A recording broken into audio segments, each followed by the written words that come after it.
פודקאסט השער, שער הכניסה לבנייה החופשית. מתחילים. שלום אחי, אליעז דנדקר. שלום מיקי. הרבה זמן לא היית. נכון, הייתה תקופה לא קלה. תקופה לא קלה, מורכבת. תקופה לא קלה, you can say that again, כמו שאומרים. מכל הבחינות, כן. ואיך אתה בסוף התקופה הלא קלה הזו? כל החיים שלי השתנו, אז אני בונה חיים מחדש, איך שאומרים. למה? מה, נדבר על זה? ואתה יודע, רק אם בא לך. א' אם בא לך, וב' אפשר שלא. לא, אני מחפש מקום חדש, כותב ספר חדש, ספר שירה וצילומים שעוסק בפוסט-טראומה צבאית וריפוי וזוגיות ומשפחה. מתגרשתי בתהליכים צופים. כן. ואתה יודע, עוד כל מיני דברים שקורים ומתרחשים. החיים לוקחים אותנו ממקום למקום, בכל מיני תחנות, ולא תמיד התחנות האלה הן פשוטות לכולם, אין ספק, בעניין הזה אתה צודק ב100%. אז קודם כל, תודה, בראשיתו של פרק אגיד מסע מוצלח שיהיה. תודה רבה, צריך לעבור דרכו. צריך לעבור דרכו, ואני יודע גם משיחות קודמות שלנו וגם מביקורים קודמים שלך פה, שאתה עובר מסע ארוך, מורכב, רגשי, עם עומקים ותהיות. נכון. אבל היום לא באת לדבר על זה? לא, ממש לא. על משהו אחר לחלוטין. אז אחי, על מה מדברים? אנחנו נדבר על תחילתה של הבנייה החופשית המודרנית בארצנו, בוא נגיד ארץ ישראל, כנען, סוריה, פלסטינה, איך שתקרא לזה. כשאתה בכלל באופן עקרוני חוקר הודו והאזורים האלה. אני ספציפית חוקרת יהדות הודו, קהילת הבני ישראל מהודו ותפוצותיה בכל העולם. כן, אבל זה רק אחד הכובעים שאני לובש. יש עוד המון כובעים. כן, אז גם הנושא של הבנייה החופשית כמובן. אז על מי מדברים? אז אני בחרתי דמות ספציפית שאני חושב שהיא דמות מפתח לפחות מבחינה היסטורית, של רוב מוריס, שנולד בזמנו כרוברט פקאם. שהגיע לארץ ב-1868, והוא היה בונה חופשי, ארצות הברית, הוא הקים גם דרך אגב את The Eastern Star Lodge, בעצם הבנייה החופשית לנשים ב-1850, כפי שאמרתי, לא בארץ, זה לא בארץ, זה בארצות הברית, הוא הקים את זה כלשכה בנות זוג של בונים חופשיים, או בנות משפחה של בונים חופשיים, אחיות, בנות וכן הלאה. כן. וזה הפך להיות מה שזה היום, עדיין קיים, שזה בעיקר נשים, אבל יש גם תפקידים ספציפית לגברים, אבל הרוב הוא נשי, התפקידים הבכירים הם של נשים, ומנוהל על ידי נשים. ובעצם רוב מוריס היה בונה חופשי מאוד נקרא לו מיוחד, נקרא לו שונה, נקרא לו אזוטרי. כן. נקרא לו מקדים את זמנו אולי במובנים מסוימים. אז אתה היום לוקח אותנו למסע בעקבות רוב מוריס? נכון, בעיקר. ורוב מוריס, דרך אגב, נחשב גם למשורר הבנייה החופשית, באחד מתאריו. כן. כתב המון שירים, פרסם המון ספרים. אז רוב מוריס בעצם הגיע ב-1868 לארץ, באותה תקופה, אני חושב, תחת השלטון העות'מאני. אוקיי. זמן קצר לפניו הגיע מי שהיה בזמנו קפטן, אחר כך הפך להיות גנרל, צ'ארלס וורן. כן, שאותו אני מאוד אוהב, אתה יודע. אני חוזר לסיפורי וורן, אני חושב שיש איזה 4 פרקים כבר שאחינו משה שנון ואני עשינו על וורן, ולא סיימתי. ויש עוד. יש עוד. אחת הדמויות בעיניי מדליקות ביותר שהסתובבו פה, שקושרות גם בנייה חופשית וגם ארכיאולוגיה, המון דברים שאני אוהב. נכון, הוא היה בעצם גם ארכיאולוג. הוא, כמה שמציינים, גילה את מערת צדקיהו וחקר, The Mines of King Solomon, כל הנושא הזה. הוא הגיע לפני, אם אני לא טועה, הוא הגיע בסביבות 1867. דרך אגב, באותו זמן, הגיע גם מרק טוויין, בשייט התענוגות המוזר שלו. וואו, זה לא אף פעם. שאיתו יש לי חשבון. כנראה זה השפעה שלי. שאיתו יש לי חשבון. עם מרק טוויין יש לי חשבון. גם על זה אני מדבר מדי פעם. מרק טוויין, שיהיה בריא, לחלכן גדול. כן, כן, סמואל קלמנס הזה. לגמרי. אז גם הוא הגיע בערך באותו זמן, היו המון התרחשויות בסוף שנות ה-60 של המאה ה-19, איך שאומרים. אז בעצם באמת הבנייה החופשית הרי המודרנית. היו כאן גם לפני, כן, אפשר לומר גם כן עם נפוליאון דה בונפרט, אז גם הגיעו ב-1799, במערכה במצרים, הגיעו בונים חופשיים. כן, אנחנו מדברים על זה בפרקים, כן, אבל כן, פה אנחנו מהירים, נכון. אני מבין שאנחנו עושים זום אין על איש. נכון. הוא היה בונה חופשי כשהוא הגיע לפה? רוב מוריס? כן. כן, כן, כבר שנים, אז בוא נלך רגע אל ההיסטוריה הרחוקה שלו, אם אנחנו יודעים משהו עליה. תשמע, הוא נולד ב-1818, נפטר ב-1888, זה חודש לפני גיל 70, והוא התקבל לבנייה החופשית, אם אני לא טועה, בשנות ה-40 של המאה ה-19, כתוב לי בדיוק מתי, אם אתה רוצה, אני אפתח שנייה ואני אקרא. מה שבא לך, אתה יודע, זה שלך שנייה, לגמרי, רגע, בוא אני נפתח אבדוק, את החומרים שלנו, מותר. את החומרים. אנחנו לא אין דרישה, להבדיל מבטקס, שאני חושב שצריכה להיות דרישה ללמוד בעל פה את כל הטקס, אני חושב שכשאתה עושים עבודת מחקר כזאת מעמיקה, כפי שאתה מביא אלינו היום, אז מותר לגמרי להסתכל בחומרים, זה בסדר. אני דודק ברשימות שלי. ואני גם מעביר את הזמן תוך כדי, כמו שאתה מבין, עד שאתה תצליח. אז בעצם מוריס הוא עלה לדרגה שלישית בבנייה החופשית בלשכת אוקספורד, מספר 33 שבמיסיסיפי, בשלישי במרץ, או מרס, יותר נכון לומר, 1845, בגיל 27.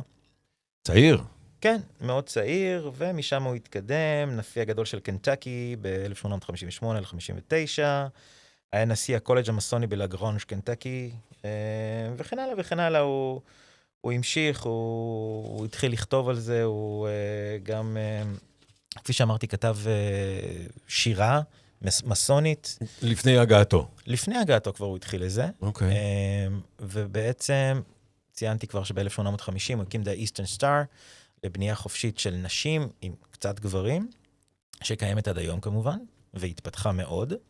בעצם לקראת המסע שלו לארץ, הוא הקים את הלשכה והעביר את הסמכויות, ואחר כך הרחיבו את זה ובנו באמת את כל המערך שם, והגיע לארץ. אוקיי. היא המסע לארץ הקודש, איך שאומרים.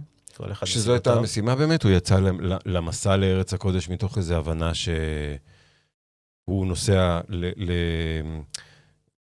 ליסודות הבנייה החופשית, או שהוא פשוט... גם יסודות הבנייה החופשית, הוא גם היה נוצרי, הכתבים, והכל מהכל כזה, זה באמת פילגרימיג' בעצם במהלך מאות השנים ויותר. לגמרי, הוא עושה מסע צלב. כן, אבל במאה ה-19 ספציפית, אז זה באמת היה גם את הפילגרימיג'ס, המסעות עלייה לרגל, בארץ הקודש, לבקר במקומות הקדושים, לבקר כך וכך וכך. ובאמת, כפי שציינתי, בשנה שקדמה, אז צ'ארלס וורן זיהה את מערת צדקיהו, ודיבר על זה, והתחיל לפרסם את הדברים הללו, אז מן הסתם זה משך יותר ויותר תשומת לב. והוא מגיע גם במטרה לפגוש אותו?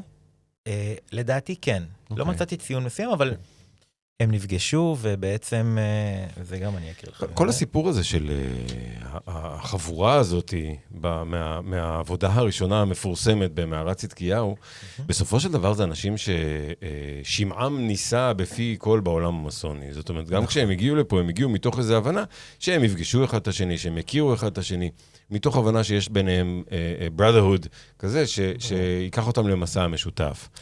מעבר לדבר הזה, היו להם המון עסקים משותפים. עסקים משותפים, אני בטוח שגם אם נחקור בארכיונים השונים, אז נמצא התכתבויות, פירוטים יותר רחבים על למה בדיוק הגיעו באותו זמן, איך המסע שלהם התאחד, כאילו מתכנון מראש, זה לא כזה... פרק שעלה לא מזמן, לסקנדר עוואד, מספר חלק מהסיפור הזה בדיוק. אתה יודע איך החברת תיירות של זה פוגשת את הדיליג'נסים של זה, שמתארחים במלון של ההוא, עם הספרים של הזה, יש פה... ברור, יש את הנטוורקינג של פעם עכשיו. שהוא מדהים, הנטוורקינג המסוני הוא מדהים, אין ספק. נכון, וצריך לזכור גם שתעלת סואץ נפתחה בערך שנה לאחר מכן, 1869, אם אני לא טועה, אחרי שעבדו עליה המון שנים, וגם מתו שם עליה אנשים. תוך כדי הבנייה. כן. אז זה היה מסע לא פשוט, להגיע מארצות הברית לארץ. זה קרה המון, אבל שוב פעם, זה אנשים בעלי ממון, או איזשהו מימון שמממן איזה ממון או מימון. משלחת, ממן ומימון, ובאמת כאילו, דרך מימון זה מגיע, או אישי, או איזושהי קבוצה שלוקחת חסות, אז זה לא היה פשוט. אז להגיע עוד לפני תעלצות, לפני הדברים האלה, לפני כל זה מסע די מורכב, לא לשכוח גם את השודדים בדרך. אין ספק. אנשים שניטשו כאן וכאן. כמו שאנחנו קראנו להם, ליסטים. ליסטים. אז מה רצית להקריא לנו? אז מה שקרה בעצם, שב-13 במאי 1868, הוקמה לשכה זמנית, לשכת דמה, נקרא לזה, The Reclamation Lodge of Jerusalem. כן. שהם בעצם עשו שזה בעצם היוזמה של רוב מוריס, צ'ארלס וורן הצטרף וגם היה. עכשיו הם חיפשו אחים, כי צריך אחים מסוימים, נכון. כאילו מספר מסוים כדי שאפשר לעשות עבודה. יש מספר מינימום. נכון. שניים עם עצמם, סבבה, באנו, ביקרנו, אבל מה הלאה? מקסימום יעשו פודקאסט. נכון.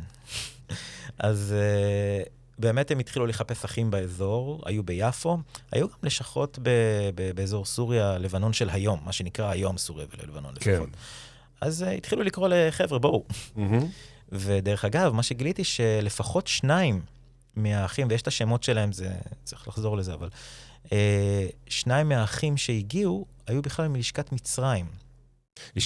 לשכה גדולה במצרים, לשכת אלכסנדריה, היו כמה לשכות גדולות במצרים. כן, כן, אני מדבר על מסדר מצרים, סליחה, על מסדר מצרים, לא לשכת מצרים. כי לפני האיחוד של מסדר ממפיס ומצרים, ב-1882, 81, 82, תחת גריבלדי בזמנו, וגם כאן אני מציין שאני מלשכת החשאים מספר 73 של מסדר ממפיס ומצרים. האם ראיתי פה מסר שיווקי שעובר בפודקאסט? כן, ראיתי מסר שיווקי. זה רק ציון היסטורי לארכיון. ואגב, יש לציין שמסדר ממפיס הוא אחד המסדרים העתיקים ביותר בבנייה החופשית. שזה דבר שכאילו אנחנו תמיד, הבנייה המסונית הרגולרית, השמרנית, מתייחסת קצת לשאר הלשכות כלשכות צעירות. ממפיס לא לשכה צעירה. לא, ממש לא. ועדיין זה היה קונטרוברסיאלי, במובנים מסוימים של הבנייה החופשית המקובלת, נוסחים כאלה, פתאום מסדר מצרים, נוסח צרפתי. כן. זה לא היה משהו שהוא שגרתי, גם לשתף פעולה ולשלב אחים ממסדרים שהם לא תמיד מתקבלים אצל כולם. 2 דברים בעניין הזה. אחד, לפעמים בצוק העיתים כל זרזיר במדבר הוא עורב. ברור. או איזושהי אנלוגיה שהיא כזאת. יש עורבים. לגמרי. ו2, אתה יודע, הפרויקט שלנו שנקרא השער, הוא בדיוק הדבר הזה. זאת אומרת, בונה חופשי, הוא בונה ובונה חופשית. הם בונים חופשיים ובונות חופשיות. מבחינתנו לפחות, כמובן לא משנה. כל עוד הם ראו את האור ונחנכו בלשכה, תחת איזה נוסח ותחת איזה מסדר. כי מה שחשוב לנו, וזה מה שמאפשר לאח מממפיס, דרגה 3, נכון? דרגה שלישית בינתיים, כן. אח דרגה שלישית, אצלכם בממפיס יש הרבה דרגות. כן. לא צריך לספר את כל הסיפור, אבל אז אנחנו אצלנו... בין הדרגות הרבות ביותר, אם אני לא טועה. אצלנו, כן, נכון. אצלנו אין הרבה דרגות. אנחנו, אתה יודע, מאוד מצומצמים. אז 2 אחים בדרגה השלישית, משני מסדרים שונים, עם תפיסות מסוניות מאוד מאוד מאוד שונות, אבל עם מכנה משותף הרבה יותר רחב, מה שמאפשר לנו בעצם לנהל איזה דיאלוג מאוד מאוד פורה בעיניי, ואולי זה מה שרוב מוריס והחבורה, חלק ממה שהם רצו לעשות, מעבר לזה שלא היו להם את מספר האחים המינימלי, ובסוף הם התגברו עליו, והם היו הרבה מאוד אחים בעבודה הזאת. ומה שמראה בעיניי לפחות את העניין הזה, שהם אמרו, זה כל כך חשוב פה, עם ההקשר שלא נפרט עליו, בין המקום הפיזי שהתרחשה בו הלשכה, העבודה בלשכה הזאת, שנפתחה בו הלשכה הזאת, שהוא בעצם כנראה המקה של הבנייה החופשית, ואמרו, רגע, שמים שנייה את כל המחלוקות האלה, האביליות, בצד, מי מדבר עם מי ומי מקבל את מי, והם מביאים את כולם להזדמנות אחת, ראשונה בהיסטוריה המודרנית, של להיפגש, בונים חופשיים, חבל שלא בונות ובונים חופשיים, כדי לחנוך את המקום הזה. בהחלט, ושוב, כפי שציינתי, רוב מוריס היה בין החלוצים, אם לא החלוץ, בבנייה חופשית מעורבת, עם אחיות, כמו איסטרן סטאר, מה שאמרתי, כוכב המזרח, שהוא הקים ב-1850. מעניין, אף אחות לא הגיעה במסעות האלה? אז זהו, יש ציונים לא רשמיים על נשים. אני מאוד מקווה שכן היו שם אחיות יקרות. אז קח משימה לפרק הבא. אני על זה. יאללה, מעולה. אני על זה, ברור. כי זה נגיד דבר שלא נגענו בו אף פעם. יש לנו פרק על הבונה החופשית הראשונה. כן. ולא הגיוני בעיניי שאנשים כמו רוב מוריס, שהיה נערץ בקרב בונות ובונים חופשיים, לא הביא אחריו גם נשים באותה תקופה לארץ, או נשים שהיו בונות חופשיות שלא הגיעו לארץ באותה תקופה. זה לא הגיוני בעיניי. אני מסכים איתך לחלוטין. אני חושב שהייתה שם, אני צריך כמובן לבדוק בארכיון, כי זה לא תמיד מפורסם בכל מקום, ומאיפה שאני נמצא, אני צריך לנסוע אולי לקנטקי, ולבדוק בארכיונים שם. או להרים טלפון למשה שנון, אחינו. או להרים טלפון למשה שנון, לשלוח לו איזה... הוא הארכיון הישראלי. איזה וואטסאפ או משהו כזה, שיכווין אותי לפחות לאיפה זה, אבל זה גם חלק מה... אז אחינו משה, אנחנו יודעים שאתה מאזין לפרקים שלנו, ומדי פעם מתארח, אז אנא ממך, טלפון לאחינו פה, ובוא נראה אם היו פה בונות חופשיות. שוב פעם, אני בטוח שכן, אבל צריך לבסס את זה. אז כן. אז בעצם הלשכה הראשונה שציינתי, The Reclamation Lodge of Jerusalem, a.k.a. Muth Lodge, שזה בעצם לשכת דמה שנפתחה ב-13 במאי 1868. זאת אומרת לשכת דמה. לשכת דמה, זאת אומרת... לשכה שלא תישאר לעבוד אחר כך כלשכה, היא חד פעמית? סוג של... דמה זה נשמע לי שלילי כזה. נכון, הפעם זה לא במובן השלילי, אבל פשוט כדי להתחיל, הם ראו זה כאיזשהו טקס resurrection אפילו במובן מסוים. אז זהו, זה כאילו הרבה יותר גדול מדמה בעיניי. זאת אומרת, הסיפור פה היה רגע ההתכנסות הראשונה כדי, הבנייה החופשית חוזרת לארץ ישראל, אחרי שהיא לא הייתה שמה מאז בית המקדש. ועדיין, האנשים שבאו, אם זה רוב מוריס, אם זה צ'ארלס וורן ועוד אנשים אחרים, הם באו במיוחד, הם לא הרי נשארו שם ליד מערת חזקיהו, או בירושלים, רובם לפחות. הם חזרו למקומות שלהם. צ'ארלס וורן, אני חושב, חזר לתפקיד הצבאי שלו, רוב מוריס חזר לארצות הברית לאחר מכן. חלק מהאחים, גם ממסדר מצרים שבאו, חזרו ללשכות שלהם, וכן הלאה וכן הלאה. אז הם התאחדו בכדי לעשות את העבודה הראשונה הזאת. אבל לאחר מכן, רוב מוריס ביקש צ'ארטר לפתוח לשכה רשמית בארץ ישראל, או בארץ הקודש, איך שאומרים. כשהיא בהנהגתו? זהו, זה לא כל כך ברור, כי הוא ביקש את הצ'ארטר, הוא עבד מאחורי הקלעים, הוא ביקש, כי הרי הוא לא התכוון לעבור. הוא לא עשה עלייה. הוא לא עשה עלייה. כן, אבל ממי הצ'ארטר הזה הגיע? זהו, אז הוא ניסה לשלוח לכל מיני מקומות, לא הרבה הסכימו בהתחלה, אמרו מה, ושוב פעם. יש לך נשים. גם השם שלו כמשורר נועז וחלוץ בתחום השוויון המגדרי בבנייה החופשית, לא רכש לו תמיד חברים. אבל מצד שני, זה רכש לו המון חברים וחברות באנשים שכן היו פתוחים לכך. לגמרי. אז בעצם הצ'ארטר התקבל מגרנד מאסטר של קנדה, מקנדה, עם 20 חתימות, וזה נפתח ב-17 בפברואר 1873, בעצם הלשכה נפתחה ב-7 במאי 1873, הצ'ארטר התקבל ב-17 בפברואר 1873, ונקרא The Royal Solomon Mother Lodge, number 293. כן. שלמה המלך. כן, כן, לשכת שלמה המלך, הלשכה המלכותית של שלמה המלך. ברור, בוא, כל זאת.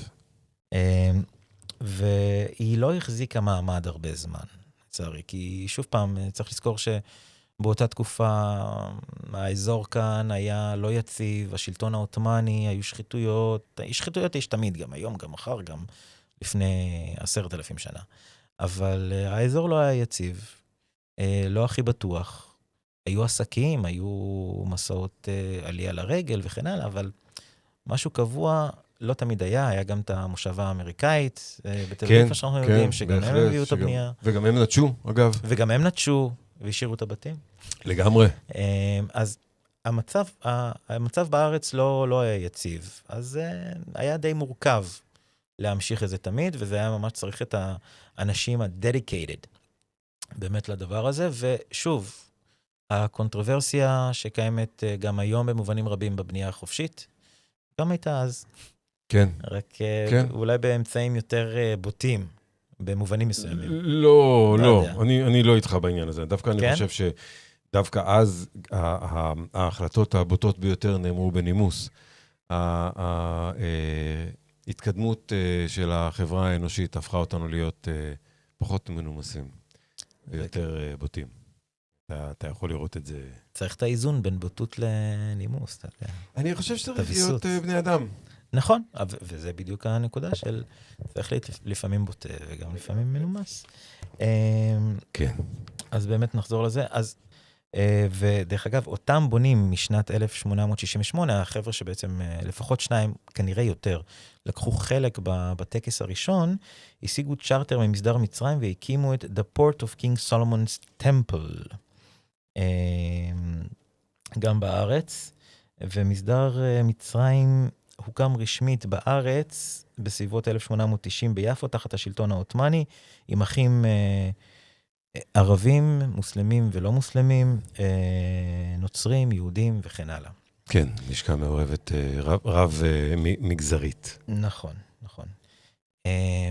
ורוב מוריס, בעקבות הביקור בארץ, בעקבות ההקמה של הלשכה הראשונה, ואחר כן. כך קבלת צ'רטר ללשכה יותר מבוססת, אז הוא כתב גם ספר. איך קראו לספר? וואי. נו! רגע. רציתי להמליץ לאחיותינו ואחינו. דרך אגב, אני השגתי את הספר, השגתי 2 מהדורות שלו, מ-1877 עד 1878, יש לי אותם בבית. אוקיי. שאני צריך לבנות. יש לי אותם בארכיון, שנעול. אבל זה קיים, אפילו יש לי את זה ב-PDF. למי רוצה, אני אשמח לשלוח. הנה, בבקשה, בונים ובונות חופשיים ששומעים ורואים את הפרק שלנו, ורוצים לקרוא את ספרו של מיסטר מוריס, יקבלו אותו. הספר נקרא בנייה חופשית בארץ הקודש, ושירים מסונים. יפה. כן, עכשיו יש כמה גרסאות לספר הזה. עכשיו, כשאני קיבלתי את הספר הזה, דרך אגב, לקח לי זמן עד שהעסקתי והכל, זה מדהים. כי הוא גם מתאר את החיים כאן, באזור, באותה תקופה. הוא, באמת, סוג של קליגרפיה כזו מסוימת, שמופיעה בספר, האיורים שם בספר, לראות את המקומות לפני שהם השתנו לחלוטין, תוך כמה שנים בודדות, או כמה עשורים בודדים. כן. הסימנים, כי הוא גם חקר את הארץ, אז הוא גם בדק סימנים מסונים, או קישר אותם לחירם, לשלמה המלך, לבנייה החופשית, הוא ממש מפרט שם שפה. הוא מוצא שם, באמצע המאה ה-19, הארכיאולוגיה לא הייתה כמו הארכיאולוגיה של היום. שוורן לא ישמע אותך. וורן גם ביניהם. נכון. האמת היא שהארכיאולוגיה, אני חושב שהפריצה הגדולה של הארכיאולוגיה בארץ ישראל הייתה בדיוק בתקופה הזאת. אז זה נכון שהארכיאולוגיה לא הייתה כמו היום ברמת, לא בדקו בפחמן C14 ולא מיפו בעזרת לייזר, אבל בתור מי שמחזיק באופן אישי, מעל 50 ציורים בגודל כזה, מהחקר הארכיאולוגי של וורן, בחתימתו של וורן, אני יכול להגיד לך שההקפדה על ציורים ואיורים של כל מה שנמצא שם, והמפות ואיך הדברים האלה נראו, וכל ממצא, היא מדהימה. נכון. אני לא אומר שזה לא היה חשוב ומדהים, וטוב שהם עשו את המחקר הזה, אבל הכלים של, לצורך העניין, מצאנו עכשיו את המטבעות העתיקות האלה, צריך שזה יהיה במוזיאון, צריך שזה לא, אוי, זה מדהים, בוא נכתוב על זה ונכניס את זה לכיס, לאוסף הפרטי. ברור. על זה נדבר. ואם רוצים... Finders Keepers, אתה מכיר. בדיוק, ואם רוצים להגיע לשכבות שמתחת, בוא נפוצץ את זה. כן.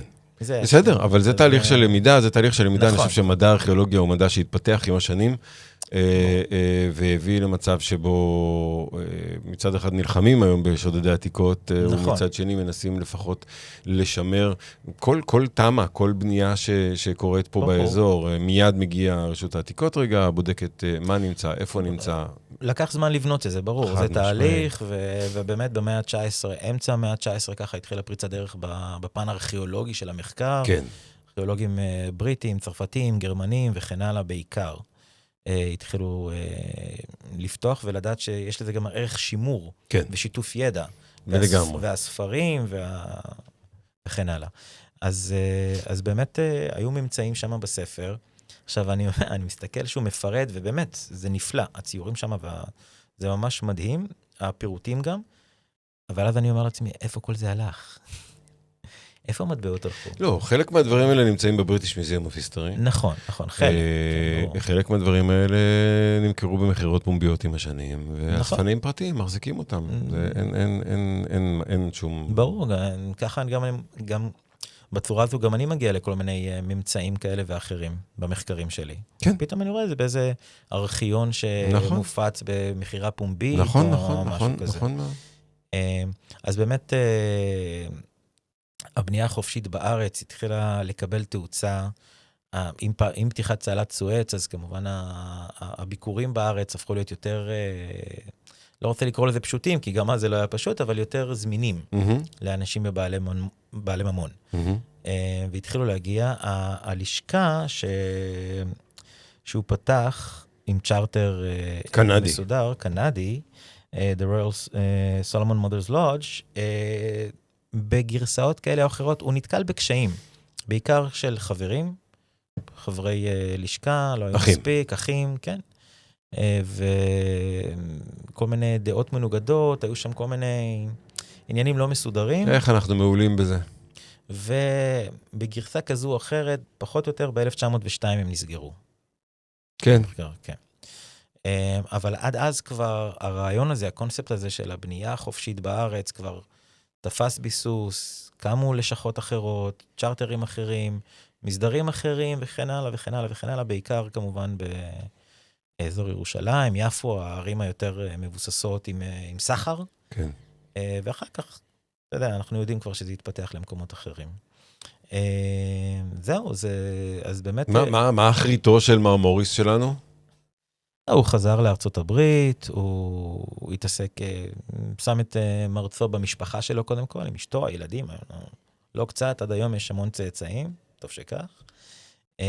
אבל באמת, אני חושב שהחשיבות שלו בבנייה החופשית, כשם שהוא בנה לעצמו, נותרה, אבל לאחר מכן אני חושב שיחסית, פחות הרפתקאות, פחות זה, הוא עדיין היה בתפקידים, עדיין פנו אליו, הוא עדיין הוציא ספרים, הוא עדיין כתב שירים, אבל אני חושב שזה היה, כאילו מעבר של העובדה שהוא פתח את ה-Eastern Star ב-1850, ומעבר ל-1868 ועד 1873, כל הנושא הזה של ההקמה של לשכות רשמיות בארץ, לאחר מכן, לאחר החזרה שלו, זה גם, צריך לזכור, הוא נפטר בערך 10.5 לאחר מכן.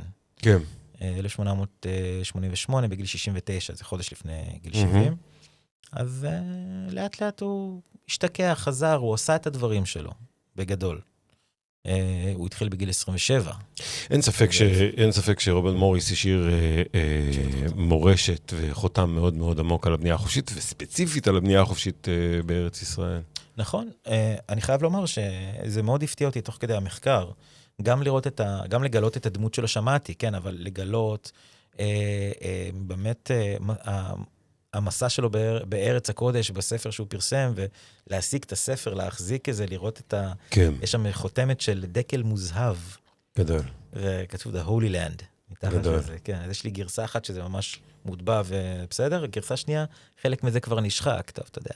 כל זאת, עבר על איזה 2-3. איזה 2-3, 150 שנה. אז באמת אני חושב שהדמות שלו, לדעתי, צריכה להיות יותר מוכרת כדמות היסטורית בבנייה החופשית כאן בארץ, ובכלל בסביבה פה. אני אגיד לך איך בעיניי, איך אני רואה תהליך כזה. וזה תהליך שאתה כנראה תהיה המגדלור שלו, כי אחיות ואחים בדרגה הראשונה, חלק מהמצע שלכם הוא מה שנקרא עבודת בניין.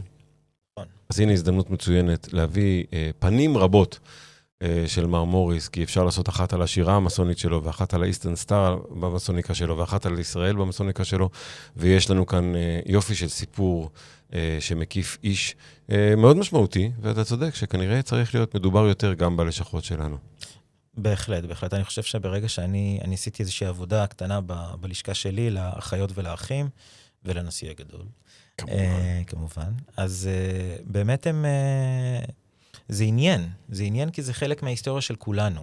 ברור. לא משנה אם אנחנו החשאים ממפיס מצרים, אם אנחנו הלשכה הגדולה, אם אנחנו פה, זה לא משנה, זה חלק מההיסטוריה של כולנו, ובונים ובונות חופשיים כאחת. כאחת. וזה חשוב שנדע את זה, וזה חשוב שזה יהיה כתוב גם. אז... אחי אליעז, פתחת צוהר, שדרכו אפשר לצלול לעולמות מהממים ויפים ומרגשים, על איש מאוד מאוד מיוחד. יש לך משימה לפרק הבא. נכון. ועד אז, בברכת אחים נאמנה.